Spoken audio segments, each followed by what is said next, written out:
अच्छा पंजे 16वां भाग तक आप सबके सुनवली, अभी 17वां भाग आप सबके बीच में जाई तन लाइव सब्सक्राइब करत रहो,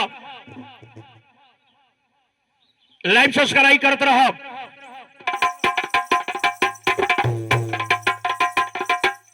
आपसे ये हजोरी बा बिनती बा साहब, हई देखल जाए पंचे बावनों का राजा संदेश भेजवा दी हो सकिना हमनी के जगनी के बारे में नहीं जाना, लेकिन ये गो राजा जो बात वन चिट्ठी भेजले बा भाई साहब, लोहपानक के रहे वाला वो राजा जो बा लोहपानक के चिट्ठी भेजले वालन की साहब यज्ञिक हमारी दरबार में आई रहलन, 3 दिन रहलन, हमारे यहाँ सत्संग चलत रहल, बड़ी बड़ी बात कुल भई। 5 दिन के बाद हमने के दरबार में से गइलन, लेकिन पता ना चलल कि जगनी कहाँ गइलन।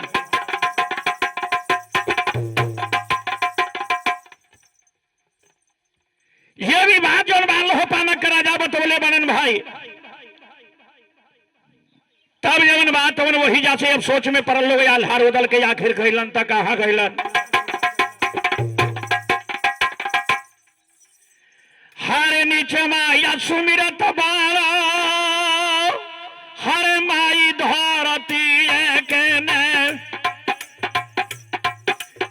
आयारे ऊपर सुमिरे लसीरी भगवान सुमिरन कैले बाणो नारायण करो अल्लाह बजरंगाई बाली कर नाम आरुदला बघेलवा देखबो ओ जैन से भागल बाणो आया बमा नदीरवा में दादा परल बादबा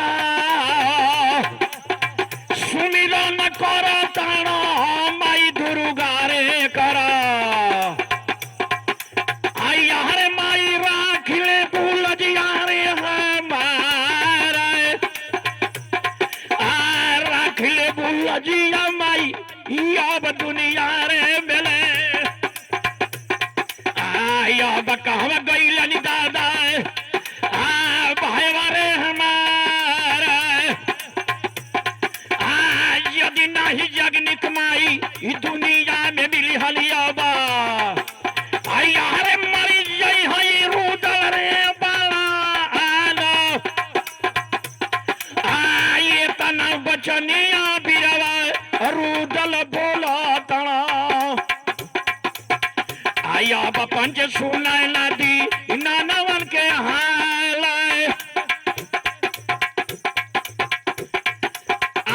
सुनल पवारा दादा हियाला बेलहना करे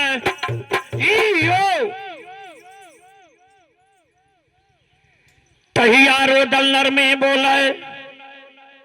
माई सुनो हमारी बात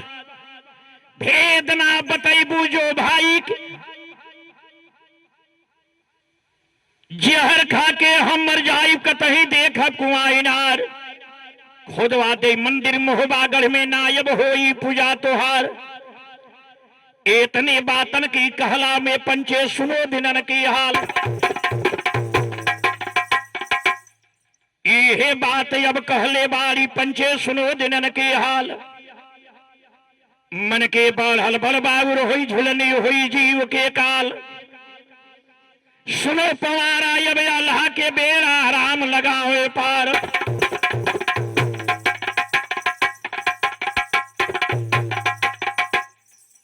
लेकिन ये लिया भवन यार माई हरे दुर्गा या बबोल हलबिया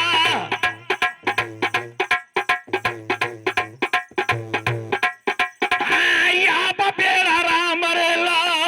अगांव में दादा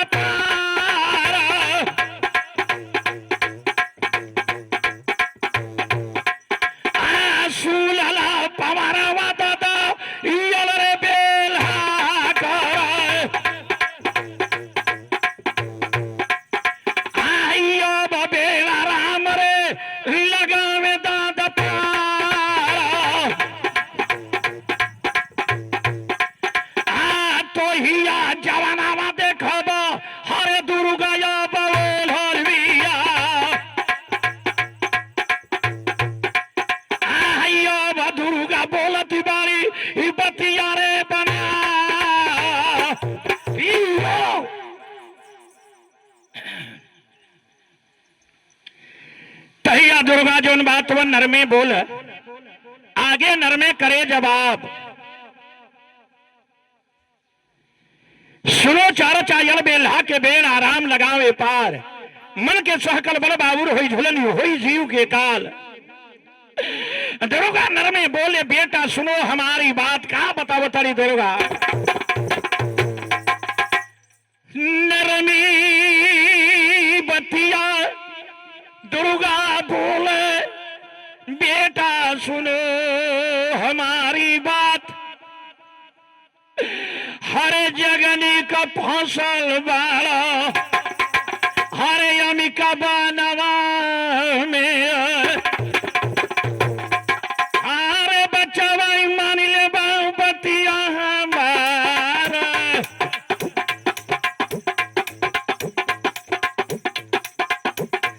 हाँ जगनी का बांधल बाड़ा अमिका बनवा में,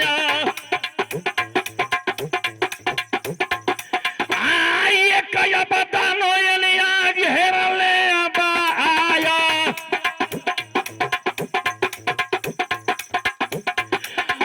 कोई दया कोई के देखब बनवा में रखले बड़ा। हाँ अब जगवा सुनल रुदल रे बड़ा, अगिया कबूलावा दादा हरे रुदल भइल बाड़ा। बजरा पर माई तोहारी पर, हरे आगे गिरे गजबा के धारा। आइया जले पतावा ना माई बतवलू, अब आगे बढ़ल बड़ा भयावा हम आए। ई झारा झारा लोरिया गिरले रूदल करा, अब पठाई आग बुलरे होई जाय। सुन पवारा बाबा यल बेल्हा करा, हरे बेड़ा राम हो लगावे दादा पारत।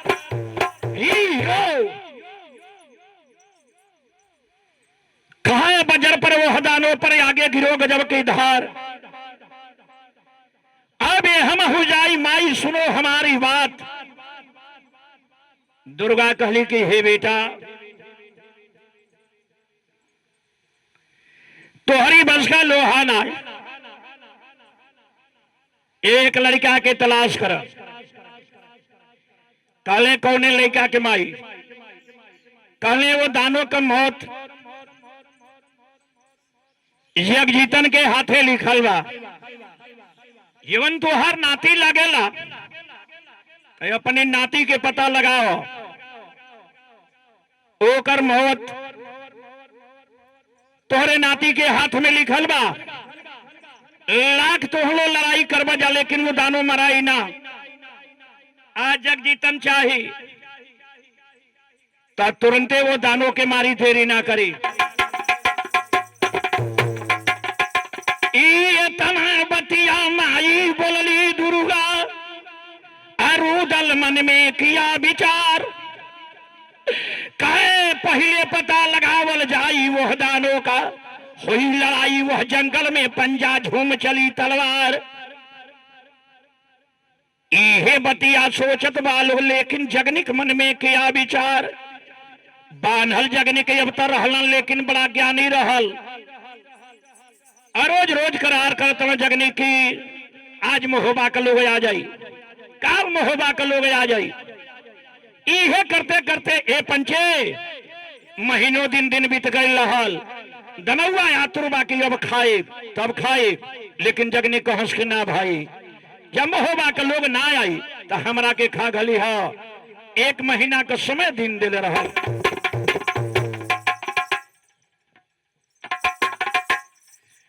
लेकिन तवले जवनवा चले महोबा से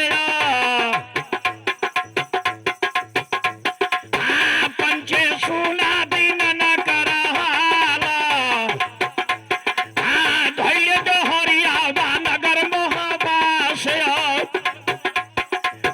पठवा बनले बाल नल लकार।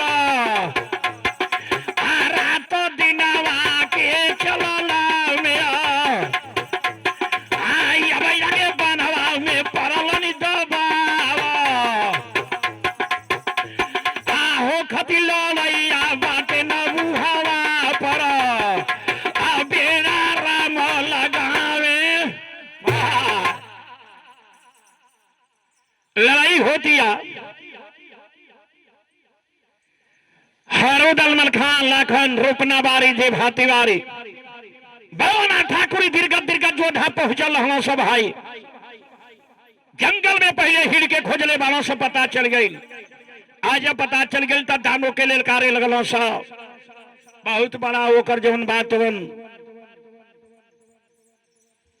हाथा के नियर मकान जौन बात उन पहाड़ के चोटी में रहल वही द्वारी पर से ललकारे लगलो से कि निकल दानो बाहर निकल।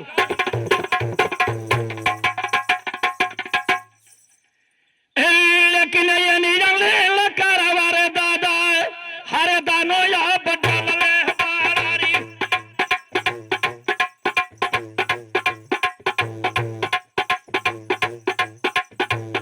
आया बतानो लड़ तरे जाए हंगालवा मठारा आई एक दिन दिनवा देखब अरे दुई दिनवा बीतल बारा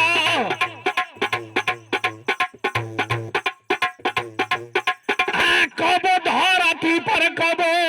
अरे उड़े समाला नथुना पर परनवा देखब हरू दलो का चढ़िरे गईलाली आई अब मलखा मानवा में भयवा करेला बिचारा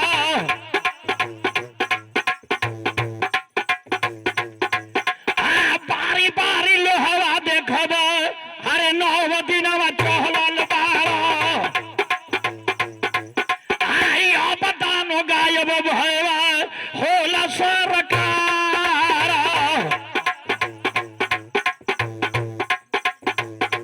आयल औरी कायल जब अरे बानवा में पहले बारी और रात के समय लोग आराम करे सुबह में लड़ाई होके लड़ते लड़ते लड़ते लड़ते 9 दिन बीत गए पंचे लेकिन वो दानों से फैसला कुछ होत ना बा। 10वां दिन माई दुर्गा विचार करे लगली कि रुदल के बार बार बजली ना मनलस तो ई तो 4-5 गो बाणों से लड़ता हूं सब बारी बारी नहीं तो दनहुआ कैद करे लागी तब बड़ा गड़बड़ होई। दुर्गा जो बा वही जैसे भागत ही आए भाई साहब अब दुर्गा कैली का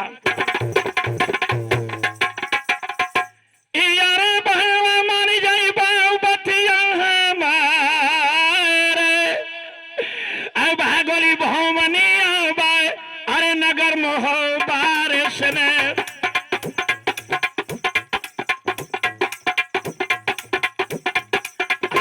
अब बेड़ा राम रे लगावे दादा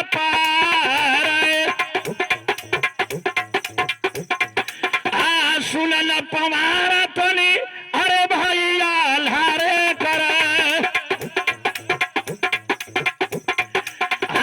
अब बेड़ा राम हो लगावे दादा पार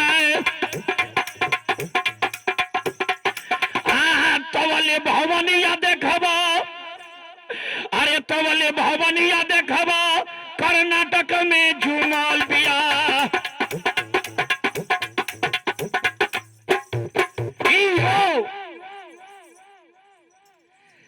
कर्नाटक में भवानी चल गई डहरी में ख्याल उनका रहल ना जाए के जगजीतना के ससुराल तो चल गई कर्नाटक में बाकी संजोग रहल की कर्नाटक में जाके आई जगजीतन ननिहाल करत रहल भाई साहब रात के समय रहल सुतल रहल माई दुर्गा सपना दिखावत तरी की हे बेटा अमिका वन में आज रुदल मलखान अरूपन बारी डेभा तिवारी बवना ठाकुर जगनिक जीवन दरबार के शोभा लगावे वाला दरबार में हर बात बतावे वाला कितना दिन से जगनिक बांधल बना अमिका वन में तो बेटा आपके अमिका वन में चले के बाद लेकिन ये लीजा सपनावा देखावा अरे बचवा आप देखत आई आप के सुना लादी नाना मर के हाला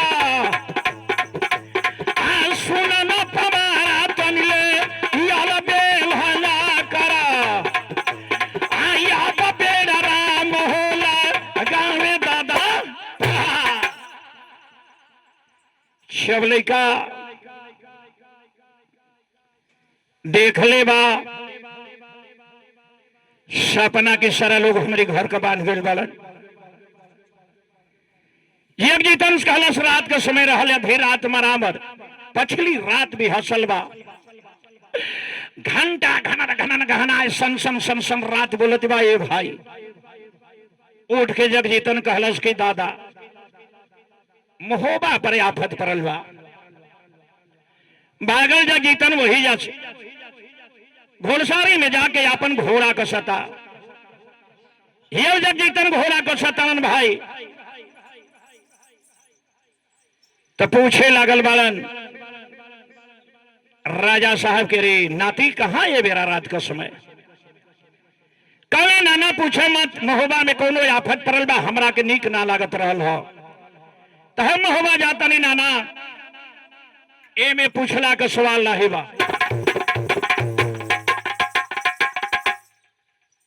कहला जे रात के समय बा रुक जा सवेर होई तो जई हो भाईवा पूर्व लागल रमलोही पूर्व लागल रमलोही पक्षी सुघर भइल बिहान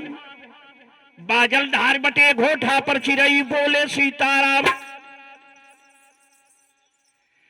टोटल नींद बटे पट्ठा के मन में अपनी किया विचार कसले घोरी लड़का बाटे पंचे सुनी दिनन की हाल अरे अरना चढ़ावेला चरना चढ़ावेला देलन माला गिरह कर गाठ कसनी गोटा हो या झरुआ कर पाठा देलाली के बाला तो चढ़ल पाठा बनन घोड़ावा पर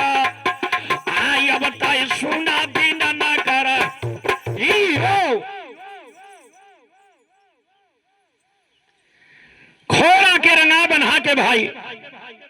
दियाला से लात्र कहबा घोड़ा पिठी हुआ सवार नीचे घोड़ा धरती छोड़े ऊपर छोड़ देला कैलाश हर हर हर हर घोड़ा भागे अम्बुबा का पकड़े रहा लेकिन एक दिन दिन हमारे दादा डहरिया में पीतल बारानी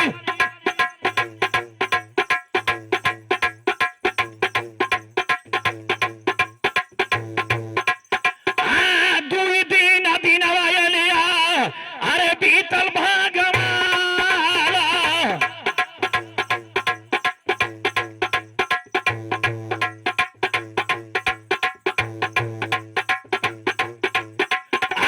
तीन दिन अरे दादा हरे डोहरिया में पीतल बारानी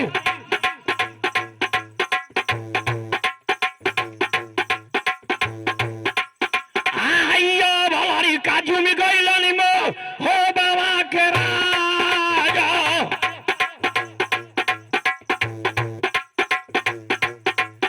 आइए निया जवान हमारे मो हो बाबा में झूमल बारी आइया बाबा मनबा मनबा अरे बतिया रे हमारा